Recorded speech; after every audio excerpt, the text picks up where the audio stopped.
আসসালামু আলাইকুম এভরিওয়ান, সবাই কেমন আছেন?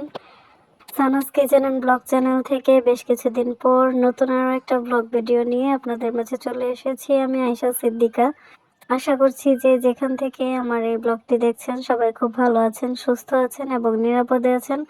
আলহামদুলিল্লাহ, আল্লাহ তাআলার অশেষ রহমতে আমরা অনেক ভালো আছি। প্রায় 2-3 দিন থেকে আমি ভিডিও দিতে পারছি না। এটার একটা কারণ আছে। আমার ছেলের ক্লাস শুরু হয়েছে রবিবার থেকে, তো ওকে নিয়ে আমি খুবই ব্যস্ত সময় পার করছি, যার জন্য আমার ভিডিও দেওয়া, ভিডিও করা বা এডিটিং কোনো কিছুই করা হচ্ছে না। তো আজকে ভাবলাম যে ছোট্ট একটা ভিডিও শেয়ার করি। খুব বেশি ভিডিও করিনি, খুবই সামান্য কিছু। তো আশা করছি শুরু থেকে শেষ পর্যন্ত না টেনে দেখলে আপনাদের কাছে ভালো লাগবে। যদি ভালো লাগে তাহলে প্লিজ লাইক দিয়ে ভিডিওটি কন্টিনিউ করুন। আজকে আমি সিঙ্গারা বানাবো। ছেলের আবদারে আজকে সিঙ্গারাটা বানাচ্ছি বেশ কিছুদিন পর। আমার অনেক দিন থেকে সিঙ্গারা বানানো হয় না। তো আমার হাজবেন্ড সিঙ্গারার ভেতরে বাদাম থাকলে পছন্দ করেন খেতে, যার জন্য আজকে বাদাম দিয়ে বানাচ্ছি। অবশ্য বাদাম দিয়ে আমি আজকে প্রথম বানাচ্ছি। তো এর আগে যখন বানাতাম উনি খেয়ে বলতেন যে অনেক মজা হয়েছে, কিন্তু বাদাম দিলে আরো বেশি ভালো লাগতো, মানে বাদাম দেওয়াটা ওনার খুব পছন্দ। আমরা মাঝে মাঝে একটা দোকান থেকে সিঙ্গারা কিনে এনে খাই, তো ওই দোকানে সিঙ্গারাগুলোতে ভিতরে বাদাম দেয়, যার জন্য খেতে খুব ভালো লাগে। তো আজকে সেজন্য ভাবলাম যে একটু বাদাম দিয়ে বানাই। তো আমি এদিকে সিঙ্গারার পুরটা রেডি করতে করতে আপনাদের সাথে আমার ছেলের ব্যাপারে কিছু কথা শেয়ার করছি। আমার ছেলেকে নিয়ে আমি খুবই টেনশনে ছিলাম যে প্রথম দিন সে আমাকে ছাড়া ক্লাস করবে কিনা, বা ক্লাসে বসবে কিনা, কান্নাকাটি করবে কিনা, এটা নিয়ে খুবই টেনশনে ছিলাম। কিন্তু আল্লাহ তাআলার অশেষ রহমত, একটা ফোঁটাও কান্নাকাটি করেনি। সে খুব সুন্দর করে প্রথম দিন থেকেই ক্লাসে বসেছে এবং একদম ছুটির সময় এসেছে।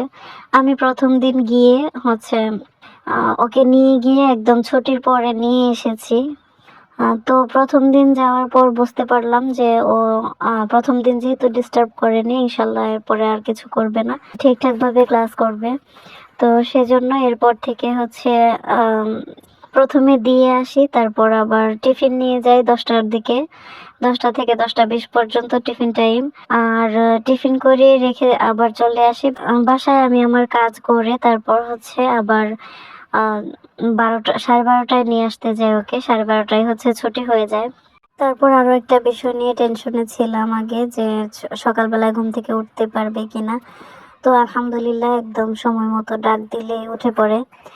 এমনিতে আগে 10টা 11টার দিকে অনেক ডেকে রেখে তারপর ঘুম ভাঙাতে হতো, কিন্তু এখন আলহামদুলিল্লাহ 2 থেকে 3টা ডাক দিলে উঠে পড়ে। তো যাই হোক, সবাই আমার ছেলেটার জন্য দোয়া করবেন যেন এভাবেই ওর কাছে সবকিছু সহজ হয়ে যায়। আর কথা বলতে বলতে আমি সিঙ্গারার পুরটা রেডি করে নিয়েছি। আর এই তো আজকে আমি লালাটা দিয়ে সিঙ্গারা বানাবো।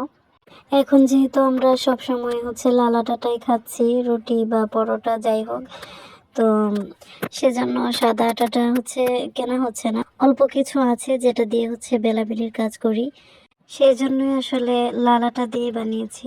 স্বাদের আসলে খুব একটা পরিবর্তন নেই, খুব মজা লেগেছে। বাদামটা দেওয়াতে আজকে সিঙ্গারাটা অনেক মজা হয়েছে। আর আজকে একটু মানে পুরটা অন্যরকম করে করেছি। নর্মালি আমি সিঙ্গারার পুরটা আমি 5 ফোড়ন দিয়ে বানাই, আর আজকে সামান্য একটু জিরা ফোড়ন দিয়েছি, 5 ফোড়ন দিইনি। প্রায় অনেকগুলো সিঙ্গারা বানিয়েছিলাম, 27 থেকে 28টা হবে। আমি এখন 15টার মতো ভেজে নিয়েছি, আর বাকিগুলো ডিপে রেখে দিয়েছি। আগামীকাল খাওয়া হবে সেজন্য, মানে আগামীকাল ভেজে ছেলেকে টিফিন দিব, কারণ ও বলছে যে মা আমাকে কালকে সিঙ্গারা টিফিন দিবে। তো ওর জন্য টিফিনে দিব, কারণ আমার ছেলে সকালবেলায় ঘুম থেকে উঠে ওর বাবার মতো কিছুই খেতে পারে না, না খেয়ে মাদ্রাসায় যায়। তো এই জন্য আবার টিফিনে যদি ওর পছন্দ মতো খাবার না হয় তাহলে টিফিনেও খেতে চায় না। তো সেই জন্য আর কি, আসলে খালি পেটে ভাজা পোড়া খাওয়াটা ঠিক না, কিন্তু কি করব, বলেছে যেহেতু, এখন না নিলে আর অন্য কিছু নিলে খাবেই না। এই যে এটা ছিল হচ্ছে পরের দিন সকালবেলায় 8:30টায় ওকে মাদ্রাসায় দিয়ে এসেছি, আর এখন হচ্ছে টিফিনটা রেডি করে নিচ্ছি। আর আমার বাসা থেকে মাদ্রাসা খুব একটা দূরে না, মাত্র 4 থেকে 5 মিনিট সময় লাগে যেতে। তো এই তো এখন টিফিনটা রেডি হয়ে গেছে, আমি হচ্ছে এটা নিয়ে বের হয়ে যাব। আর পানিটা আমি হচ্ছে ফোটানো পানি একটু ঠান্ডা করে হচ্ছে কুসুম গরম করে নিয়েছি, যেহেতু শীতের দিন ঠান্ডা লেগে যেতে পারে। তো যাই হোক, আজকের ভিডিওটা আপনাদের কাছে কেমন লাগলো কমেন্টের মাধ্যমে অবশ্যই জানাবেন। আর আমাকে সাপোর্ট করার জন্য আমার চ্যানেলটিকে সাবস্ক্রাইব করে রাখতে পারেন।